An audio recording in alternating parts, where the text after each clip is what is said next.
Magandang buhay! Ang pag-uusapan natin ay tungkol sa simple quadratic trinomials. Quadratic trinomial. A quadratic trinomial is a second-degree polynomial with three terms in the form of ax squared plus bx plus c, where a, b, and c are non-zero integral coefficients. The discussion will be divided into two parts. Case 1, a quadratic trinomial where a equals to 1 o yung tinatawag na simple quadratic trinomial. Case 2, a quadratic trinomial where a greater than 1. Ito yung tinatawag na general quadratic trinomial.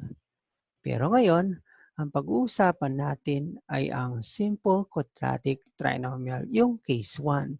A quadratic trinomial where a equals 1.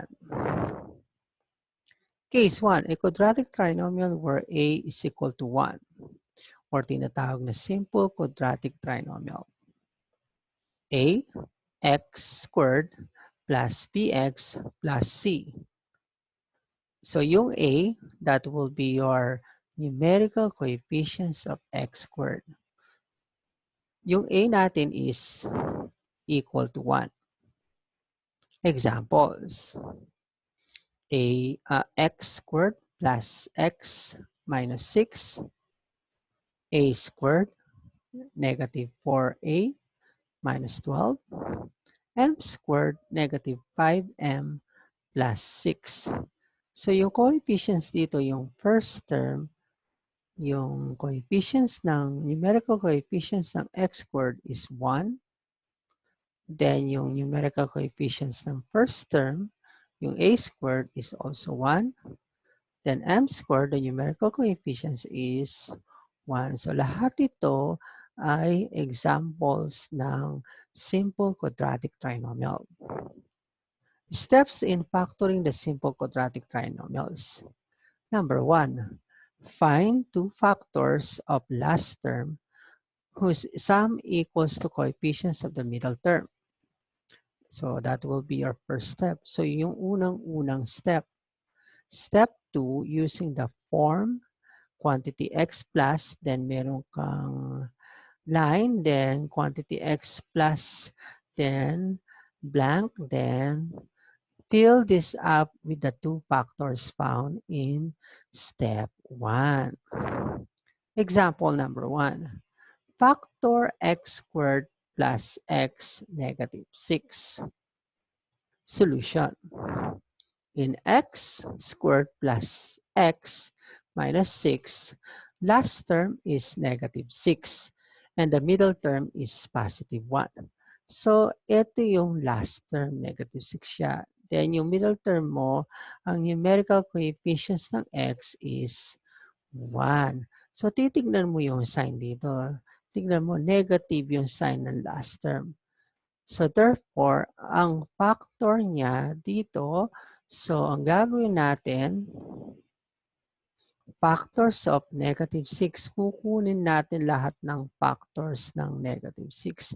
So, list down all factors of negative 6. So, ang ibig sabihin nun, pag may negative ka dito, tapos positive yung middle term mo, so yung isang, ibig sabihin, yung isang factor is negative, yung isa is positive. Factors of negative 6. Negative 1, positive 6. If you multiply negative 1 and positive 6 is negative 6. It can be positive 1, negative 6. Same, we have negative 6. 2, negative 3. If you multiply 2, negative 3, the answer is negative 6. Or it can be negative 2 times positive 3. The answer is also negative 6. Then, sum of the factors. So, ang gagawin mo, i-add mo yung dalawang factors ng negative 6. We have negative 1 plus 6 kasi we have negative 1 times 6. So, I-add mo yung dalawang factors, negative 1 and positive 6 equals 5. Bakit 5? Kasi yung 6 is greater than 1 and unlike sign, kung natatandaan nyo yung rules ng integers doon sa addition of integers, pag pinag-add mo yung unlike sign, so ipapalo mo yung greatest absolute value. So therefore, yung greatest absolute value natin is 6, ipapalo mo yung sign niya. So ang ibig sabihin nun, ang sagot mo, yung sum niya is positive 5. Next, 1 at saka negative 6, i-add natin. 1 plus negative 6, ang sagot is negative 5 because 6 is greater than 1. And therefore, yung 6 is negative, yung isa is positive, unlike sign, subtract, and then follow the sign of the greatest value. So, yung 6. So, ipapalo natin yung sign. Next, 2 and negative 3. So, we have 2 plus negative 3. The answer is negative 1. Next, negative 2 and 3. We have negative 2 plus 3. The answer is positive 1. And therefore, ito yung mga factors of negative 6. Ito yung mga sum of the factors. Titignan natin yung middle term. Ang middle term natin, yung coefficients ng x is 1. So, yung 1. So, kailangan kukunin mo yung sum of the factors na yung middle term niya, yun yung coefficients, yung numerical coefficients ng x. So, ang sagot, ito, negative 2 plus 3 equals to 1. Kasi 1 positive, so ang numerical coefficients ng x, yung middle term is 1. So therefore, ito yung kukunin nating dalawang factors ng negative 6. Negative 2 plus 3 equals 6, it's equals to 1. Again, negative 2 plus 3 equals to 1. So, x squared plus x, negative 6, ito yung given natin. Tapos, ang sabi ng second step, using the form, this form. So, ilalagay natin ngayon yung mga factors ng negative 6 na yung sum niya is yung middle term. So, therefore, we have x and x, ilalagay natin yung negative 2 dito. So, magiging negative 2, yung isa positive 3, positive 3. Therefore, ito yan, ito yung positive 3. So, therefore, this will be your factored form. So, kung gusto mong i-check, using FOIL method, i-multiply mo yung first 3, then x, magiging x squared. Yung last term naman, negative 2, positive 3, negative 6. Kasi unlike sign multiplication, always negative. So 6. Then, kukunin mo yung middle term, i-multiply mo yung inner at saka yung outer. So inner, negative 2, outer, then positive 3x. So pag pinag-add mo, and of course, the answer is 1x or x. Next, example number 2. Factor a squared negative 4a minus 12. So again, factor mo yung last term. So sabi niya, get all the factors of the last term. So therefore, negative 12 is the last term. Factors of negative 12, we have negative 1 and 12. 1 and negative 12. So titignan mo yung sign. Tignan mo yung sign is negative, then ito negative. So therefore, ang magiging factor mo, yung sign nila, yung isa negative, yung isa positive. Next, 2 and negative 6, negative 2 and 6, 3 and negative 4, negative 3 and 4. Then, kukunin mo yung sum of the factors na kailangan yung sum niya, yun yung middle term natin, yung numerical coefficients ng middle term, which is negative 4. Ayan. So, i-add natin yung negative 1 plus 12. Ang sagot is 11. Bakit 11? Kasi yung 12 is greater than 1. So, ilalagay natin yung, kukunin natin yung sign. So, therefore, kakopy yung sign. So, positive 11. Then 1 plus negative 12 is negative 11. 2 plus negative 6 is negative 4. Negative 2 plus 6 equals 4.